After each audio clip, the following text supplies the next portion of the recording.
이해할 수 없는 아픔의 치유라고 하는 제목으로 은혜를 나누려고 합니다. 살다 보면 이해할 수 없는 그런 일들이 일어납니다. 우연하게 코로나 감염이 됐는데 며칠 만에 죽음을 맞이하는 그런 가정, 그런 분들도 있죠. 길을 가다가 음주운전에 치여서 죽음을 맞이해야 되는 그런 사람들도 있습니다. 매일 사건, 사고들 우리 귀에 들려오지만 그 모든 사건, 사고들이 합당한 이유가 없는 것들이 참 많지요. 비근한 예로 세월호 사건 같은 경우에 아이들이 여행을 가다가 그런 참변을 당하는 걸 보면 참 마음이 아프고 괴로울 때가 많습니다. 그럴 때 하나님을 믿는 사람들은 이런 질문을 합니다. 왜 이런 일이 일어나야 됩니까? 이럴 때 하나님 좀 도와주면 안 됩니까? 이럴 때 하나님이 좀 역사하면, 위기 속에 구원을 주면 사람들이 다 하나님을 믿고 섬기고 잘할 텐데 하나님 왜 이런 일이 일어나도록 그냥 방치하고 있습니까? 이런 질문을 하게 되죠. 여러분들은 그런 경험이 없으시나요? 왜 나에게 이런 어려움을, 왜 내가 이런 일을, 왜 하나님은? 몇 주 전에 제가 일부 예배를 마치고 영상을 올리려고 컴퓨터를 켰더니만 제 설교 영상을 어떤 분이 듣고 그 영상 밑에 댓글을 이렇게 달아놨습니다. 그분의 이름은 영문으로 프라이스 존이라는 그런 이름을 가지고 있는 분이에요. 그대로 읽어드릴게요. 신은 악을 제거할 능력은 있으나 의지가 없는가? 그렇다면 그는 사악하다. 신은 악을 제거할 의지는 있으나 능력이 없는가? 그렇다면 그는 전지전능하지 않다. 신은 악을 제거할 의지와 능력이 있는가? 그렇다면 그는 악이 생긴 걸 보기만 한 무능한 신이다. 신은 악을 제거할 의지도 능력도 없는가? 그렇다면 왜 그를 신이라 불러야 하는가? 그런 댓글을 달아놨어요. 그래서 영상을 올려놓고 잠깐 시간이 있길래 제가 간단하게 답변을 이렇게 붙였습니다. 말썽 부리는 자식을 바라보는 부모를 사악하다 하지 않습니다. 말썽 부리는 자식을 바라보는 부모를 무능하다 하지 않습니다. 말썽 부리는 자식을 바라보는 부모는 자식에게 무관심하지 않습니다. 자식을 바라보며 안타까워하며 그 아픔을 함께 느끼고 있습니다. 그럼에 여전히 부모입니다. 하나님은 악을 바라보면서 안타까워하고 있습니다. 악에 대하여, 인간에 대하여. 그리고 그 안타까움을 예수님이 오셔서 친히 고통을 당하셨습니다. 그 고통과 안타까움을 알고 묵묵히 참고 계십니다. 그것이 바로 하나님입니다. 이렇게 댓글을 달았어요.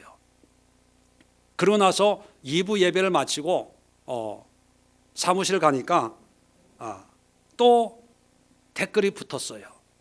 어떻게 댓글을 붙었냐 하면, 그렇다면 그는 왜 2차 대전 때 수많은 학살을 구경만 했죠? 전지전능한 신이라는 놈이 세상 타락해서 노아의 홍수로 싹 다 죽인 적이 있다는 신은 대화조차 할 생각이 없는 건가요? 성경을 읽으면 신이라는 놈이 왜 이리 멍청하고 무책임한지 모르겠어요. 아담과 하와가 선악과 먹은 게 잘못이면 그럼 안 심으면 되지, 심어놓고 먹지 말라, 그게 무슨 믿음 시험입니까?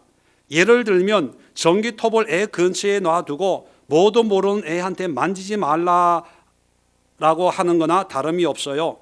애초에 위험한 걸 근처에 두면 안 된다는 생각을 신은 못했나요? 그렇다면 그게 현명한 신인가요? 그래서 제가 댓글을 달래다가 말이 길어질 것 같아서 언젠가 한번 설교로, 물론 이분이 볼지 안 볼지는 모르지만 한번 말씀으로 한번 설교를 해야 되겠다는 생각을 했습니다. 그때는 시리즈 설교를 하고 있었기 때문에. 그러다가 오늘 부활절 부활 예배는 우리가 연기가 됐기 때문에 부활의 의미를 묵상하면서 지금 코로나19로 온 세상이 신음을 하고 있고 이해할 수 없는 슬픔을 당하고 이해할 수 없는 사고를 당하고 왜 내가 감염이 돼야 돼? 내가 왜 확진을 받아야 돼? 왜 우리 어머니 아버지가 요양원에 편안하게 계시다가 자기 의지와는 상관없이 다른 사람에 의해서 감염돼서 장례도 제대로 치르지 못하고 이렇게 떠나보내야 되는 그런 아픔 속에 아마 예수 믿는 사람들이라면 한두 번쯤은 이런 질문을 할 법도 합니다. 내가 그렇게 열심히 봉사했는데 믿음 생활했는데 왜 나에게? 또 하나님이 사랑이시고 전지전능한 하나님이라면 왜 이런 재앙을, 왜 이런 일들을, 왜 이런 사고를 방치하고 계실까?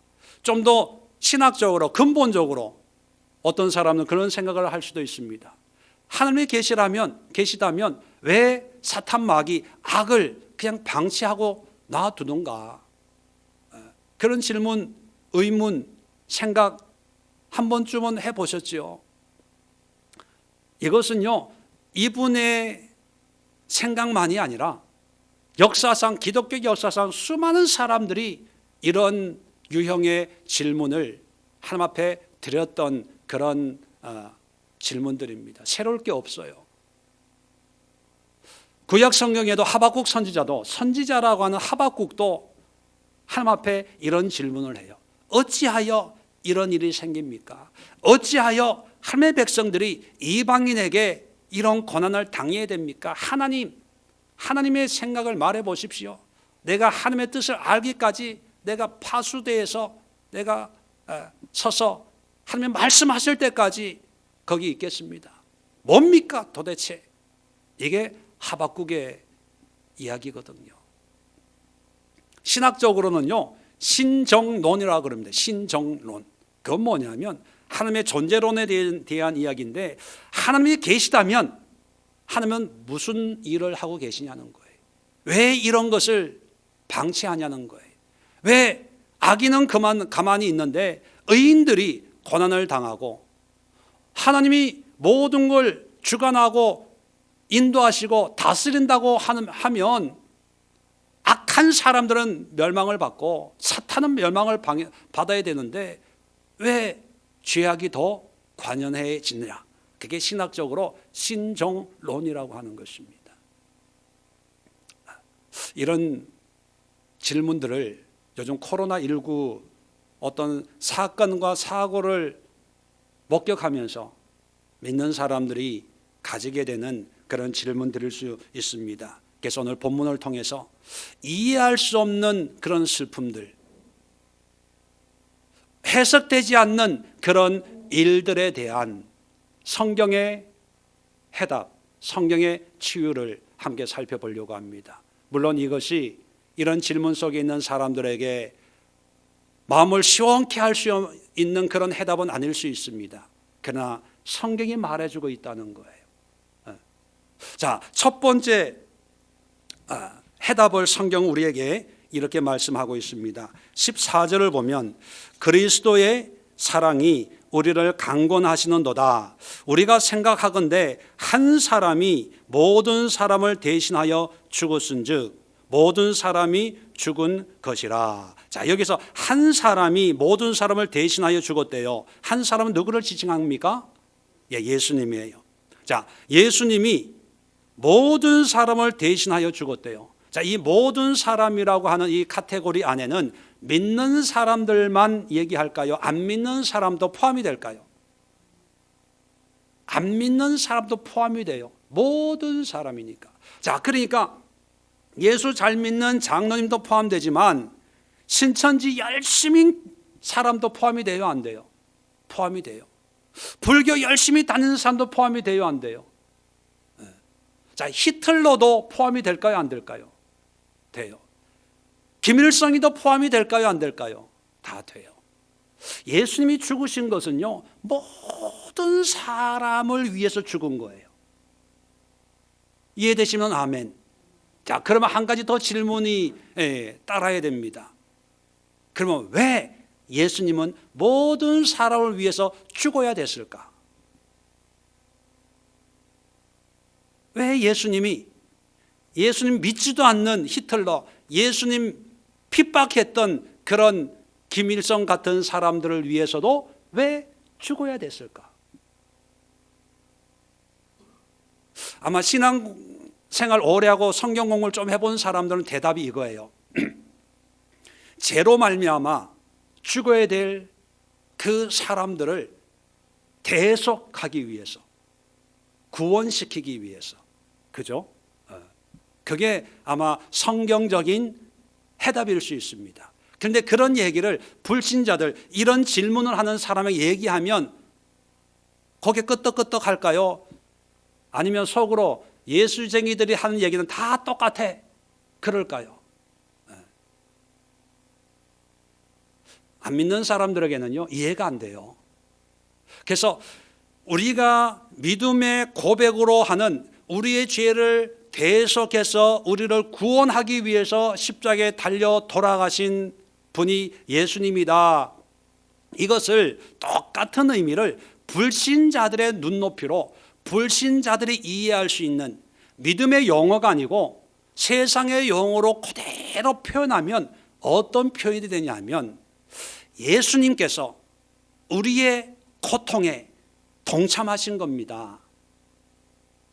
그런 의미예요.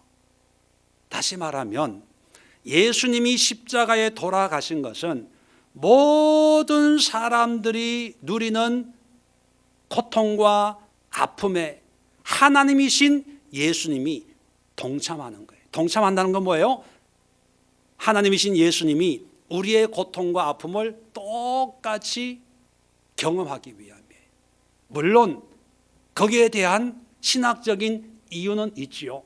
죄의 삭은 사망인데 이 사망의 대가를 예수님이 지불함으로 우리가 용서를 받아서 구원을 받는다. 이건 어떤 신학적인 서술이고, 믿지 않는 사람들에게는 이해가 안 되니까 믿지 않는 사람들의 표현을 빌리면, 예수님은 모든 사람의 고통, 아픔, 죽음, 자, 모든 사람의 고통, 아픔, 죽음은 뭐로 말미암는 거예요? 죄로 말미암는 거죠.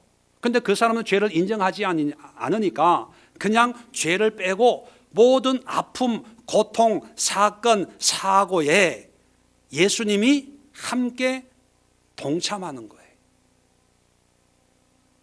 자, 좀 더 설명을 드리면, 잘 아는 사건이니까 아마 이해가 빠를 겁니다. 세월호 사건을 한번 예로 들어봅시다. 자, 아이들이 수학여행 가다가 배 안에서 그냥 죽었어요. 그러니까 이해가 안 되는 거예요.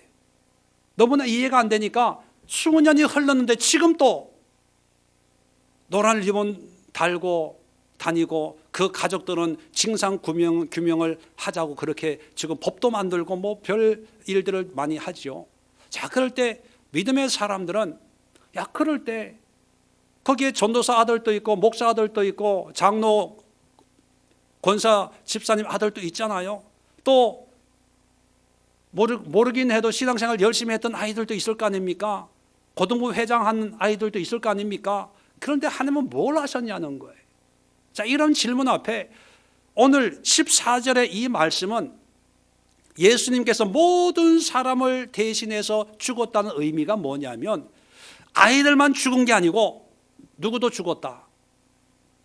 예수님도 거기에서 죽었다는 거예요. 이게 성경이 주는 진리예요. 자, 예수님은 2000년 전에 골고다 언덕에서 십자가에만 죽으신 것이 아니고요, 예수님은 어제나 오늘나 영원하신 분이에요. 예수님이 이 땅에 한 번도 없었던 적이 없어요. 자, 그런 예수님이 2000년 전만 죽은 것이 아니라 모든 아담과 하와가 타락해서 죄의 대가를 지불하는 그 순간까지 예수님은 우리의 인간의 고통과 아픔 속에, 물론 영적으로겠지만 모든 아픔을 다 아셨어요. 그런 예수님을 하나님께서 2000년 이 땅에 보냈어요. 그 전까지는 보이지 않는 영적인 영이신 하나님으로 존재하셨지만 이제 2000년 전에 예루살렘의 베들레헴의 육신적인 공간적인 물리적인 육체를 가지고 예수님이 오셔서 우리가 만질 수 있고 볼 수 있고 느낄 수 있는 육체의 고통과 아픔을 그대로 경험하셨어요. 그리고 십자가에 달리기 위해서 로마 군인이 휘두르는 갈고리가 있는 그 채찍에 온몸이 찢기면서 허연뼈가 드러나도록 매를 맞으면서 십자가 상에 손목에 대못을 박히고 발목에 대못을 박히면서 창에 찔려서 물과 피를 다 쏟으면서 그 전까지는 영으로 우리의 고통과 아픔을 경험했던 그 예수님이 가시적으로 육신적인 고통을 우리에게 직접적 보여주시면서 내가 너희를 위해서 이런 고통을 지금까지 당해왔어. 그걸 보여주신 것이 십자가 사건이라는 거예요. 이 고통을 당함으로 해서 고통의 이유가 우리의 죄 때문에 당하는 고통이지만 사람들은 그걸 인정하지 않고 있기 때문에 예수님이 가시적으로 보여주시는 것이 뭐냐면 나는 너 때문에 아파하고 너 때문에 나도 괴로워했고 네가 당하는 그 아픔을 나도 이렇게 당해왔어. 너는 혼자가 아니야. 억울한 게 아니야. 너만 힘든 게 아니야. 네가 아플수록 나도 아팠어. 그것을 가시적으로 시대적으로 보여준 것이 십자가고 그와 같이 지금 또 예수님은 모든 사람을 위해서 고통당하고 아파하고 죽는 자를 위해서 예수님은 함께 죽는 그런 역사를 지금도 이루고 있다는 거예요. 자, 이 말씀을 하시면서 자, 14절 서두를 어떻게 시작합니까? 그리스도의 사랑이 우리를 강권하시는도다. 뭐예요? 그리스도의 사랑이 이것을 가능케 한다는 거예요. 강권이라는 말은요, 헬라어로 보면 순 에코라는 단어, 순 에코. 순이라는 말은 with, 함께라는 단어거든요. 에코는 붙잡다, 사로잡다, 끌고 간다는 거예요. 하나님의 사랑이 우리를 착 붙잡아 가지고 우리를 끌고 가요. 비록 우리는 이해할 수 없는 고통과 아픔에 몸부림치고 있지만 그 몸부림 속에 누구도 있다고요? 예수님이 사랑으로 우리를 붙들고 끌고 가는 거예요. 하나님이 내가 고통당할 때 뭘 하고 계셨냐라고 묻는다면 오늘 본문을 통해서 성경적인 대답은 뭐예요? 예수님은 나와 함께 고난을 받고 있어. 나와 함께 하셨어. 그게 성경적인 대답이에요. 유대인들이 600만 명이 나치에 의해서 학살을 당했다고 얘기합니다. 그 대표적인 수용소가 아우슈비츠라는 수용소, 여러분 잘 알 거예요. 그 유대인들이 아우슈비츠 수용소에 갇혀서 부른 노래가 있다고 합니다. 아니 마민. 그 뜻은 나는 믿는다라는 뜻입니다. 아니 마민. 나는 믿는다. 메시아가 올 것을 나는 믿는다. 때로는 조금 지체한다는 것을, 그런 내용의 가사로 되어 있습니다. 그런데 유대인들은 메시아를 대망하는 사람들 아닙니까? 대망. 메시아가 안 왔다고 하는 사람들이거든요. 만약에 우리 그리스도인들이 생각하기는 끔찍하지만 우리 그리스도인들 그런 환경에 있다면 우리는 아니 마민, 나는 믿는다. 그 똑같은 노래를 부르지만 가사는 바꿔줘야 되는 거예요. 어떻게 바꿔줘야 되겠습니까? 나는 믿는다. 예수님이 나와 함께 하심을. 나는 믿는다. 예수님이 나의 고통을 옆에서 함께 당하고 계심을. 나는 믿는다. 예수님의 사랑이 나를 강권하고 있음을, 이런 고백이 되어져야 됩니다. 자, 그런데 사람들은 그걸 잘 인정을 안 해요.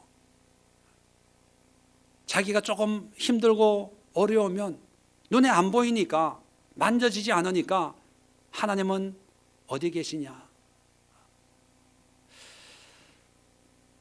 어떤 경우에는 있는 믿음도 하나님 앞에 시험 들어가지고 버리고 세상의 모습으로 가는 그런 경우도 있지요. 21절에 보면 이런 말씀을 합니다. 하나님이 죄를 알지도 못하신 이를 우리를 대신하여 죄로 삼으신 것은, 좀 이렇게 신학적인 표현이지만 안 믿는 세상의 표현으로 하면 아까 말씀드린 것처럼 하나님이 아무 죄도 알지 못하는 예수님을 우리와 함께 고통당하게 하신 것은, 그런 의미, 우리의 아픔과 고통을 당하게 하신 것은 우리로 하여금 그 안에서, 예수님 안을 얘기하는 거죠, 하나님의 의가 되게 하려 하심이라. 하나님의 의라는 게 뭡니까? 하나님 보시기에 옳은 거예요. 자, 그런데 사람들은 왜, 어찌하여, 이런 질문을 할 때 그 질문의 기준이 뭡니까? 하나님의 의가 아니라 자기의 의예요. 자기가 볼 때 이 사람은 죽으면 안 되는 사람들이거든요. 자기가 볼 때는 이 사람이 아프면 안 되거든요. 자기가 볼 때는 이런 사고 당하면 안 되거든요. 그러니까 왜, 어찌하여, 이렇게 반문하는 거죠. 그런데 성경은 뭐라고 얘기해요? 이 모든 걸 통해서 뭐를 이루어요? 하나님의 의를 이루어요. 내 기준으로, 우리가 볼 때 나의 감정으로 어떤 해답을 찾는 것이 아니라 하나님의 좋게 여기심, 하나님의 오르심, 하나님의 뜻을 이루기 위해서 이 모든 것을 이루어 간다는 거예요. 그럼 하나님의 뜻이 뭡니까? 그게 사랑이에요. 사랑. 하나님 이 세상을 바꾸는 거에 관심이 없습니다. 아무런 사고, 사건, 죽음이 없는 그런 지상 낙원을 꾸미는 것에 관심이 없고, 하나님의 관심은 오직 하나예요. 하나님의 사랑이에요. 그렇다면 하나님은 비록 인간이 이해할 수 없는 그런 사건, 사고를 경험하게 하지만, 그러나 하나님의 목적은 단 하나밖에 없다는 거예요. 그것은 뭘까요? 그리스도의 사랑을 깨닫도록 하는 거예요. 하박국도 처음에 1장에는요, 어찌하여 하나님 앞에 막 대적해요. 2장에는 내가 잠잠히 하나님 앞에 기다리고 하나님 어찌 말씀하시는지 내가 지켜보리라. 아주 당당하게 그렇게 하나님 앞에 이야기합니다. 그 다음에 하나님이, 하나님은 성전에 계시니 너는 잠잠할지어다 라고 하면서 하나님의 경륜을 깨닫고는 3장의 찬양으로 바뀌어요. 원망이 찬양으로 바뀌어요. 그래서 어떻게 하박국이 결론을 내립니까? 외양간에 송아지가 없어도, 밭에 소출이 없어도 나는 여호와로 인하여 즐거워하리라. 기뻐하고 감사하겠다는 그런 고백으로 끝을 내려요. 처음에는 원망으로 왜 그렇게 큰 소리 치다가 나중에 찬양으로, 하나님 고난 당해도 괜찮아요. 어려움 당해도 괜찮아요. 이해할 수 없는 슬픔 속에 있어도 괜찮아요. 나는 하나님을 찬양하고 감사하겠습니다. 그런 고백을 해요. 왜요? 하나님의 사랑을 깨닫기 때문에. 하나님의 사랑. 그래서 코로나19도 마찬가지입니다. 우리 삶 속에 예고 없이 찾아오는 슬픔과 괴로움뿐만 아니라 이 세상에 일어나는 모든 일들을 통해서 우리는 하나님의 사랑을 깨닫게 되면 치유가 일어나요. 저도 하나님 앞에 원망을 했던 그런 기억이 있습니다. 우리 가족이 불의의 사고로 일찍 떠나버리는 거예요. 2년을 방황했다고 제가 귀에 있을 때마다 말씀드리죠. 2년을 방황했어요. 신학대학교, 대학원 다니고 있을 때 이런 하나님 안 믿어. 그때 선교학을 공부하고 있었거든요. 선교사 안 가. 2년을 직장생활을 했어요. 그런데 누가 뭐 권면도 안 하고 학교로 돌아가야지, 교회로 돌아가야지, 뭐 믿음 생활 잘해야지, 그런 아무도 그런 얘기를 안 했어요. 왜냐하면 표시를 안 냈으니까. 주일은 교회 열심히 다녔거든요. 근데 이미 마음에서는 이 화가 생긴 화가. 그런데 언제 변화돼서 다시 학교로 돌아왔냐 하면 하나님의 사랑을 깨달아서 하나님의 사랑. 말씀드렸죠. 세례 요한 이야기 말씀을 읽으면서 선지자예요. 예수님의 사촌 형님이에요. 엘리야와 같은 그런 심령으로 예수님의 그 메시아의 오실 길을 예비하는 사람이에요. 예수님도 여자가 낳은 자 중에 가장 큰 자다라고 인정받는 사람이에요. 근데 어떻게 죽었어요? 생일 선물로 목 잘려 죽었어요. 세상 말로 개죽음이죠. 뭐. 그 전까지는 그렇게 보여졌거든요. 그런데 어느 날 2년 방황하다가 어느 날 성경을 읽는데 그 모습 속에 하나님은 여전히 세례 요한과 함께 하시는구나. 세례 요한이 감옥에 갈 때 하나님도 같이 요한하고 있구나. 세례 요한이 죽을 때 그 옆에 하나님도 함께 고통을 당하셨겠구나. 그게 막 깨달아지는 거예요. 그 결과 하나님 이제 다시 공부하러 갈 테니까 하나님 나와 함께 해주세요. 내가 어떻게 죽고 어떻게 살고 어떤 사고로 죽을지 모르지만 여전히 나와 함께 하실 하나님을 위해서 내가 남은 생애를 드리겠습니다 라고 하고 다시 학교로 돌아가서 지금까지 어렵고 힘들어도 한 번도 이 길을 포기하겠다는 생각 한 번도 안 하고 끝까지 주님 오시는 그날 내가 하나님 앞에 서는 그날까지 주의 주신 사명을 끝까지 감당해야 되겠다는 그런 마음으로 지금까지 살고 있습니다. 여러분, 이해할 수 없는 고난 속에서 나와 함께 하시는 예수님을, 나의 고통을 똑같이 당하고 있는 예수님을 우리는 느낄 수 있어야 됩니다.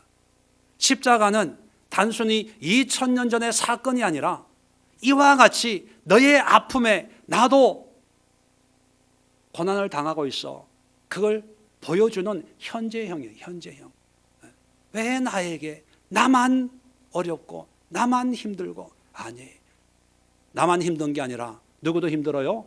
예수님도 나와 힘들어하고 있어요. 그것이 하나님의 사랑입니다. 두 번째, 오늘 성경은 우리에게 뭘 말씀해 주고 있냐면 16절에 보면 그러므로 우리가 이제부터는 어떤 사람도 육신을 따라 알지 아니하노라.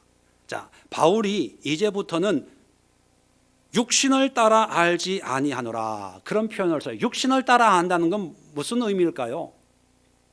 육신을 따라 안다는 것은 반대로 어떤 걸 전제로 육신이라는 표현을 썼을까요? 영적으로, 믿음으로, 신앙적으로 안다는 어떤 대립된 개념인데, 그렇다면 육신을 따라 안다는 것은 뭐예요? 인간의 잣대, 인간의 생각, 세상의 기준으로 판단하지 않겠다는 거예요. 계속해서 비록 우리가 그리스도도 육신을 따라 알았으나 인간적으로 뭔가 세상에 성공하고 나라를 잘되게 하고 우리를 뭔가 오른편 왼편에 세울 수 있는 어떤 개혁자, 어떤 승리자의 모습으로 따르고 섬겼지만 그렇게 알지 아니하고 이제부터는 그같이 알지 아니하노라. 육신을 따라 알지 않겠다는 거예요. 그러면 육신을 따라 알지 않겠다는 것은 뭐예요? 영적으로 알겠다는 거예요. 영적으로. 그럼 영적으로 알겠다는 건 뭐예요? 우리의 관점이 아니라, 우리의 잣대가 아니라 하나님의 기준, 하나님의 잣대로 이제 판단하고 해석하겠다는 거예요. 여러분, 이 얘기는 뭐냐면 사고의 전환이에요. 생각의 전환. 하박국도 그랬고, 저한테 질문을 올린 이 사람도 왜 2차 대전 때 하나님은 왜 이렇게 가만히 있었습니까? 또 에덴 동산의 선악과도 왜 알면서 그걸 그냥 두었습니까? 왜라는 질문, 또는 어찌하여 이런 사람이 고난을 당하고, 어찌해서 결혼을 앞둔 청춘 남녀가 음주운전에 치여서 비명 횡사해야 됩니까? 이런 일이 어찌 일어나야 됩니까? 라고 할 때 그 왜 또는 어찌의 기준이 누구예요? 우리예요. 우리가 볼 때 이 사람은 죽어서는 안 되는 거예요. 왜? 결혼을 앞두고 있으니까. 우리가 볼 때 세월호는 침몰해서는 안 되는 거예요.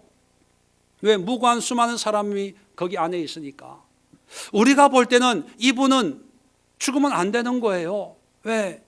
신앙생활 잘 하다가 연세가 들어서 요양원에 입원하고 있는 분이니까. 우리가 볼 때는 죽을 만한 사람은 별로 없어요. 그러니까 어떤 사고를 당하면 우리 기준으로는 왜 이런 일이 생길까? 어찌해서 이런 일이 생길까? 더구나 신앙생활 잘하는 분이라면 이렇게 신앙생활 열심히 하는데 왜 이런 일을 당해야 돼? 다 왜? 그 왜의 기준이 뭐냐면 육신의 생각, 육신의 판단이에요. 그렇지 않습니까? 여러분, 언제 한번 그런 생각해 보신 적이 있나요? 아, 하나님 보시기에 이 사람이 이런 고난 당해야 돼. 아, 하나님의 뜻 가운데 모든 것이 이루어지니까 이것은 하나님의 뜻이야. 그래 본 적 거의 없을 거예요. 다 왜요? 우리는 육신의 생각에 익숙해져 있는 그런 삶을 살고 있기 때문입니다. 이건 거의 무의식적으로, 자동적으로 일어나는 거예요. 그러다 보니까 우리 관점에서 보니까 다 왜라는 거예요. 여러분, 전지전능한 하나님이 왜 이런 일을 허용하셨을까? 이런 질문을 하면 앞뒤가 안 맞아요. 왜냐하면 전지전능한 하나님이기 때문에 그런 일을 할 수 있잖아요. 그런데 우리는 전지전능하신 하나님이 왜 이것을 허용하실까? 자, 왜 이걸 허용하실까 할 때 우리의 육신을 따르는 생각이 개입이 된 거예요. 우리는 전지전능하신 하나님이면 우리에게 좋은 일을 해줘야 된다고 생각하는 거예요. 그러면 그건 전지전능한 하나님이 아니에요. 그죠? 전지전능한 하나님이 왜 악을 허용하는가? 아니, 전지전능하니까 허용할 수 있는 거 아닙니까? 모든 걸 다 할 수 있는 분이기 때문에 마귀가 날뛰게도 할 수 있고, 계시록에 보면 마귀를 잡아가지고 무적에게 집어넣을 수도 있는데, 우리의 생각은 뭐냐면 항상 나. 내가 힘들면 왜 하나님이, 내가 좀 좋으면 역시 하나님이, 내 감정에 조금 상하면 기도해도 소용없어, 믿어도 소용없어, 기분 좋으면 뭐 전지전능하신 하나님, 주님을 찬양합니다, 뭐 그러잖아요. 그게 다 육신을 따르는 생각이에요. 하나님은 모든 걸 할 수 있습니다. 세월호 침몰시킬 수도 있어요. 침몰 안 시킬 이유가 있으면 안 시켜요. 왜? 전지전능하기 때문에, 하나님이기 때문에. 이해가 안 되는, 하나님 이해가 안 됩니다. 해석이 안 돼. 왜 이런 일이?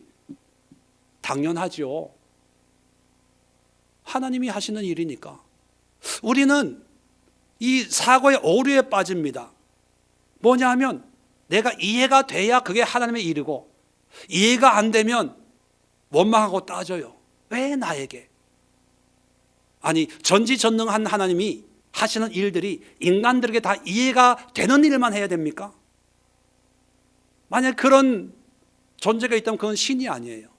하나님일 수가 없습니다.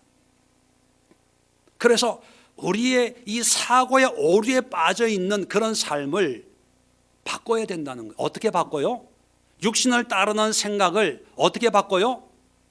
무슨 생각으로 바꿔요? 근데 영적인 생각으로 바꾸리라, 그런 말이 있어요, 없어요? 없어요. 이게 참 바울이 정말 영적인 사람이에요. 내가 글을 쓰면 이렇게 쓸 거예요. 지금까지는 육신을 따르는 생각을 했으나 앞으로는 하나님의 뜻을 따르고 영적인 생각을 따라 살기로 결정을 하였노라. 뭐 이런 식으로. 그러면 간단해요. 해석이 필요가 없어요. 그런데 바울은 계속 육신을 따르는 생각만 3번을 반복하고 있는데 16절에 어떤 사람 육신을 따르지 아니하노라. 비록 우리가 육신을 따라 알았으나 이제부터 그같이 알지 하노라. 그같이라고 하는 것은 육신을 따라 아는 걸 얘기하는 거거든요. 육신을 따르는 생각을 3번 반복하고 있는데 반면에 영을 따라 영적으로 생각한다 이런 얘기를 안 해요. 왜 안 하고 있을까? 여러분, 자 그러면 영적인 지식을 따라 영을 따라 성령을 따라 알기를 원하노라. 그렇게 하면 자 우리가 열심히 노력하면 성령의 뜻 하나님의 뜻을 알 수 있어요 없어요? 때로는 알 수도 있지만 거의 대부분은요 우리 인간은 우리의 수고나 노력으로 하나님의 뜻을 알 수 있는 능력이 우리에게는 있다 없다? 없어요. 만약에 있다면 또 다른 불교가 되는 거예요. 돌을 닦고 작정 기도하고 40일 기도하고 100일 철야 기도하고 3000배 108배 하듯이 그렇게 기도하면 하나님의 뜻을 안다고 하면 그건 불교가 되는 거예요. 기독교는요 알 수가 없어요. 단지 하나님의 긍휼과 은혜로, 좀 신학적으로 유식하게 표현하면 하나님의 계시하심으로, 성령의 조명하심으로, 일루미네이션, 조명하심으로 하나님의 뜻을 알 수가 있지 우리의 노력과 수고로는 절대로 알 수가 없어요. 자, 알 수가 없기 때문에 그럼 어떻게 살아야 된다는 거예요? 그래서 바울은 육신을 따라 알지 않기로 하였노라 그렇게 표현을 쓰는 거예요. 뭐냐면 육신을 따라 아는 것을 내려놓는 거예요. 육신의 생각을 내려놓는 거예요. 우리가 할 수 있는 건 그거밖에 없어요. 자, 어떤 사고가 생겼어요. 우리 마음에 왜 이런 일을 내가 당해야 돼? 라고 하는 생각이 들어요. 그 생각은 육신을 따르는 생각이죠. 자, 그러면 육신을 따르는 생각이 아니라 왜 이런 일을 하나님이 나에게 경험토록 했을까? 하나님 뜻이 무엇입니까? 이걸 알고 싶어 하잖아요. 그러면 기도 한 번 한다고 하나님 알려주면 감사하지만 어떤 경우에 몇 년을 실험을 해도 알 수 없는 것들이 있어요. 그럴 때는 그럼 모르고 지나갑니까? 아니라는 거예요. 하나님이 우리에게 말씀하지 않는다고 하나님의 뜻을 모르는 게 아니라 어떤 사건 사고를 통해서 내 육신을 따르는 생각을 내려놓는 거예요. 왜 나에게 이런 일이라고 생각할 때 아 이거 육신의 생각이야. 하나님은 모든 걸 할 수 있어. 내가 뭔데 이 일의 대상이 되는 것에 대해서 불평하고 있어. 나는 모르지만 하나님의 의를 이루기 위해서 하나님은 뭔가 하실 수 있는 분이야. 나도 당연히 이런 일을 당할 수 있는 그런 죄인이고 연약한 사람이야. 내 육신의 생각을 내려놓는 거예요. 힘들어, 어려워, 괴로워. 육신의 생각을 내려놔야지. 나만 힘든 게 아니라 나와 함께 하시는 예수님도 힘들고 있어. 나만 가난한 게 아니라 나와 함께 하시는 예수님도 그 가난의 고통을 함께 누리고 있어. 내가 뭔데 이런 생각을 가져. 내 육신을 따르는 생각을 내려놓는 거예요. 내려놓고 육신의 생각을 알지 않기로 결정하다 보면 하나님의 음성이 들려져요. 하나님의 해석이 깨달아져요. 하나님의 말씀하지 않는 게 아니라 말씀하는데 우리의 육신을 따르는 생각에 사로잡혀 있기 때문에 하나님의 음성을 듣지 못하는 거예요. 어떤 분이 목사님 기도해 주세요 라고 하면 저는 그렇게 얘기합니다. 집사님이 기도해 보세요. 그 다음에 만나가서 기도하니까 어때요? 어떤 감동이 없어요? 모르겠어요. 뭔지 모르겠어요. 그럴 때 하는 얘기가 있습니다. 뭔지 모를 때 집사님이 가지고 있는 생각을 내려놓으세요. 집사님의 계획을 내려놓으세요. 집사님의 속에 있는 그런 욕심이나 이기심 이런 걸 다 내려놓으세요. 그게 하나님의 음성을 듣는 방법이에요. 육신에 따르는 생각에서 하나님의 생각으로 바뀌어지기 위해서 우리가 할 수 있는 것은, 물론 하나님이 우리의 이 오감을 지배해서 영적으로 보여줄 수가 있어요. 그럴 때는 은혜가 되죠. 감사하죠. 그런데 그렇지 못할 때는 내 생각을 내려놓는 거예요. 내 방법을 내려놓는 거예요. 내 계획을 내려놓는 거예요. 육신을 따라 알지 않게 결정을 하십시오. 그것이 이해할 수 없는 고통과 아픔을 이해할 수 있고 치료할 수 있는 하나님의 방법이에요. 왜 우리가 다 알아야 됩니까? 왜 다 영적으로 분별을 해야 됩니까? 왜 다 해석을 해야 됩니까? 어떤 분이 그래요. 성경을 많이 읽으세요. 그랬더니만 목사님 읽어도 무슨 얘기인지 몰라요. 아니 모르는 게 당연하지. 몇 번 읽어가지고 성경 다 알면 저 같은 사람 밥 굶어야 돼요. 실업자가 되는 거예요. 다 알아서 믿음 생활하는 게 아니라 그런 마음과 열정을 통해서 하나님이 베풀어 주시는 은혜와 긍휼이 있어요. 그걸 사모하는 거지. 우리가 성경을 달달달 외우고 암송하고 신학 박사가 된다고 하나님 앞에 또 의인이 되는 게 절대로 아니에요. 우리의 생각을, 피곤한 생각도 내려놓고 바쁘다는 생각도 내려놓고 게으른 생각도 내려놓고 인간적인 그런 오감을 통해서 오는 마귀의 미혹도 포함해가지고 그 모든 걸 내려놓고 하나님 앞에 기다리고 있을 때 하나님이 우리를 만지시는 거예요. 우리를 이끄시는 거예요. 하나님이 나와 함께하고 계심을 느낄 수 있는 거예요. 그것이 이해할 수 없는 아픔과 고통을 치료하는 하나님의 방법입니다. 세 번째, 계속해서 17절에 이런 말씀을 합니다. 그런즉 결론입니다. 누구든지 그리스도 안에 있으면 새로운 피조물이라. 이전 것은 지나갔으니 보라 새 것이 되었도다. 우리가 너무나 잘 알고 있는 그런 내용이지요. 하나님의 경륜은 어떤 사건 사고를 통해서 우리를 심판하는 게 아니에요. 우리를 저주하기 위해서 우리를 고통하는 게 아니에요. 왜냐하면 아까도 말씀했죠. 그 고통 속에 예수님도 함께하는 거예요.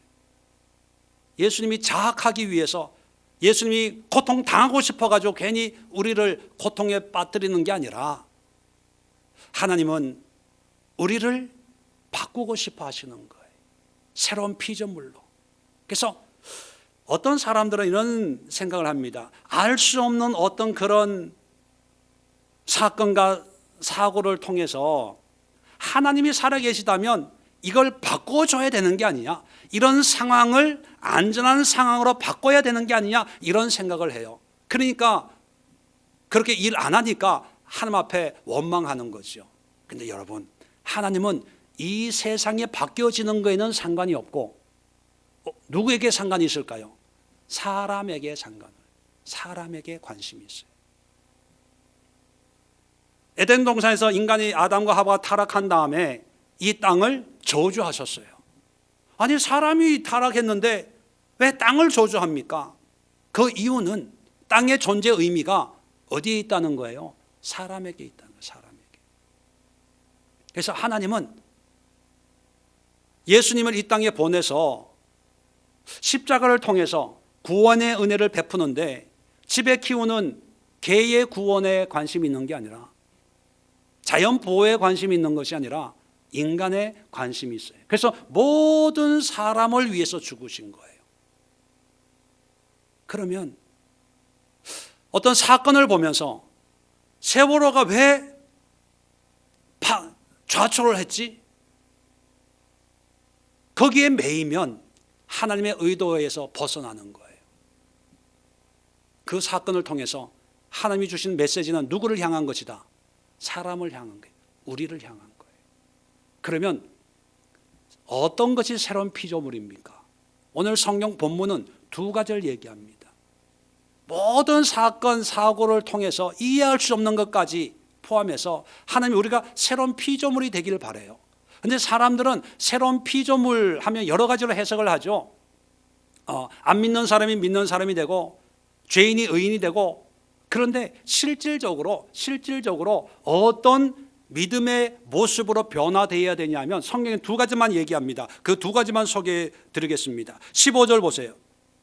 그가 모든 사람을 대신하여 죽으심은 살아있는 자들로 하여금, 우리입니다. 살아있는 자들로 하여금 다시는 그들 자신을 위해 살지 않고 오직 그들을 대신하여 죽었다가 다시 살아나신 이 누굽니까?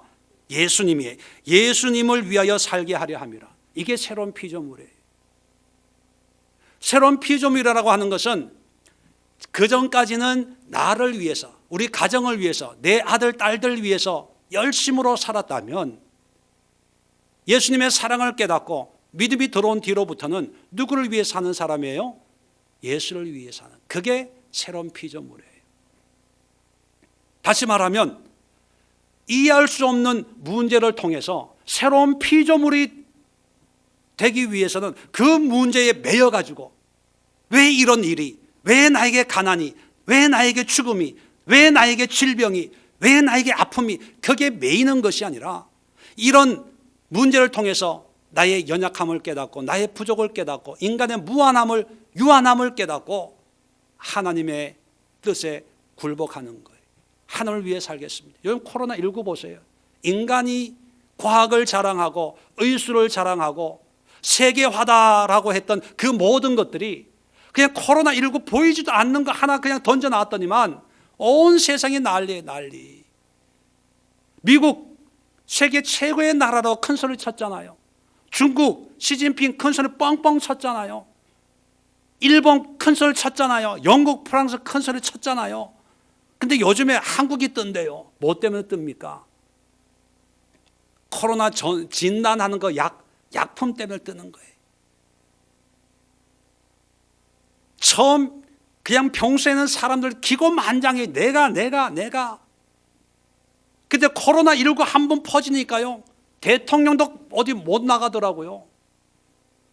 다 집에 숨어가지고, 교회도 마찬가지예요. 평소엔 내가 말이야. 내가. 코로나19로 방송에서 좀 얘기하니까 다 쥐 죽은 듯이 그 쥐구멍 속에 다 들어가가지고 교회 가면 다 감염되는 줄 알고, 이게 무슨 신앙이고 이게 무슨 믿음입니까? 다 썩었지. 이게 우리예요, 우리. 이게 인간이란 말이에요. 이런 인간들이 새로운 피조물 된다는 것은 다시 코로나19가 끝나면 다시 교회 나와 열심히 봉사하는 겁니까? 장사 많이 해가지고 사업 잘해가지고 11조 많이 드는 겁니까? 아니에요. 나의 연약함을 깨닫고 이제는 주님을 위해서 사는 거예요. 주님을 위해서. 이해할 수 없는 고통이 나에게 생겼다. 그러면 내가 이처럼 연약하구나. 주님을 위해서 헌신해야지. 주님을 위해서. 이게 하나님의 뜻인데, 보통은요 평소에는 잘하다가 믿음 생활 잘하다가 어떤 사건이 터지면 하나님 앞에 시험 들어가지고 안 해. 이런 하나님 안 믿겠대요. 그 결과는 본인이 감당해야 될 것입니다. 두 번째 새로운 피조물은 바로 16절에 아까도 설명했던 것처럼 어떤 사람도 육신을 따라 알지 아니하노라. 이제 어떤 사람, 어떤 환경도 내 잣대로, 세상 기준으로, 나의 감정으로 판단하지 않겠다는 거예요. 하나님의 뜻에 맡기겠다는 겁니다. 하나님의 뜻은 지금 잘 모르지만 기다리겠다는 거예요. 하나님의 경륜에 맡기겠다는 거예요. 그것이 새로운 피조물입니다. 오늘날 말로는 새로운 피조물, 말로는 신앙생활 열심히 한다고 하지만 철저하게 자기 중심이에요. 아플까 봐, 감염될까 봐, 피곤할까 봐, 바빠질까 봐, 뭐 할까 봐. 과연 코로나19를 통해서 하나님이 우리에게 말씀하시고자 하는 메시지가 뭘까요? 교회들이여 숨어라! 그걸 얘기하는 걸까요? 아니면 이런 상황에서도 주님을 위해서 할 수 있는 일이 무엇입니까? 이런 상황에 고난받고 있는 사람이 어디에 있습니까? 나의 손길이 필요한 사람이 어느 곳에 있습니까? 하나님, 나를 보내주세요. 나를 사용해 주세요. 나의 걸음을 인도해 주세요. 어떤 것이 참된 믿음의 모습일까요? 오늘 부활주일입니다. 이 부활이라고 하는 것은 우리에게 죽음에서 다시 살아나는 거예요. 그런데 이 부활의 의미를 우리가 죽은 뒤에 뭔가 영적으로 신령한 몸으로 그리고 천국으로 들어가는 그런 부활만을 생각을 합니다. 그런데 예수의 부활은 육신적인 부활이에요. 육신적인 부활이라고 하는 것은 공간적인 부활이에요. 실질적으로 예수님이 살아나셨어요. 갈릴리로 가셨어요. 제자들과 함께 먹고 마셨어요. 40일 동안 500명이나 되는 사람들에게 하나님의 나라를 전했어요. 그게 부활이에요. 그런데 우리의 부활은 뭐예요? 영적인 부활을 얘기해요. 그러다 보니까 부활의 삶과 이게 안 맞아요. 예수님이 우리에게 보여주신 부활은 삶의 부활이에요. 삶의 부활. 내 삶 속에 부활의 몸을 보여주고 만지게 하고 내 말을 듣게 하고 내 삶을 보여주는 그런 부활이에요. 그런 부활처럼 부활한 거예요. 신령한 부활처럼 부활한 게 아니라 육신의 부활, 삶의 부활, 현장의 부활, 물리적인 부활이에요. 그 얘기는 뭡니까? 예수의 부활을 믿고 예수의 부활의 삶을 산다고 하는 것은, 그래서 새로운 피조물이 됐다고 하는 것은 내 삶 속에 내 가족들에게 내가 변화된 걸 보여주는 거예요. 내가 변화된 것을 느끼게 해주는 거예요. 내가 만난 하나님의 새로운 피조물의 삶을 사람들에게 들려주고 보여주고 만지게 하는 육신적인, 물리적인, 공간적인, 시간적인 그런 삶을 얘기하는 거예요. 그게 부활이에요. 죽어서 부활은 내가 부활 안 되고 싶어도 그건 자동적으로 하나님이 하실 거예요. 예수님이 무덤에서 부활해서 곧장 하늘나라로 올라가지 않고 이 땅에 40일을 계셨습니다. 부활을 보여주었어요. 하나님의 나라를 선포했어요. 함께 먹고 마시고 했어요. 그래서 제자들이 변화된 거예요. 과연 부활을 믿는 우리 한 사람 한 사람을 보고 우리 가족이 그렇게 변화될까요? 몇 달 전까지만 해도 자기가 죽을까 봐 다 도망갔던 사람들이 부활의 예수님을 만난 뒤로부터 이해할 수 없는 고통, 이해할 수 없는 아픔, 불의한 일 다 무시하고 다 순교의 길을 걸었어요. 그게 부활의 능력이에요. 그게 부활의 삶이에요. 내가 새로운 피조물 되고 하나님의 자녀가 됐다면 내 자녀들이, 우리 교회 청년들이 나를 보고 어떤 도전을 받아야 될까요? 나는 나중에 커서 저런 신앙 안 가질 거야. 저렇게 믿음 생활 안 할 거야. 저런 교회 생활 안 할 거야. 이렇게 돼서 되겠습니까?